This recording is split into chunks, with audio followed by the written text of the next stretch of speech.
প্ৰতিজন মানুহে কৈ থাকে সময়ৰ অভাৱ, কিন্তু সময়ৰ অভাৱ সঁচাকৈ হয়নে? আগতো 24 আৱাৰ্ছ ইন এ ডে আছিল, আজিও 24 আৱাৰ্ছ ইন এ ডে। কিন্তু সময় ক'ত যায়?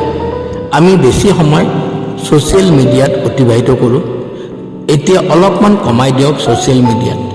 তাৰপিছত আমি টেলিভিশ্যন চাই থাকোঁ, তাতেও সময় বহুত অপচয় হয়।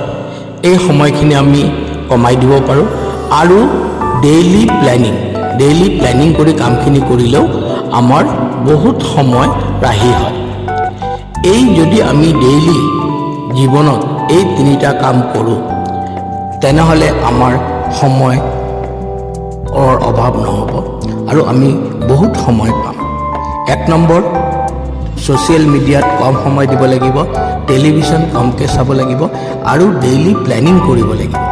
আমি যদি এই তিনিটা কৰোঁ, আমাৰ সময়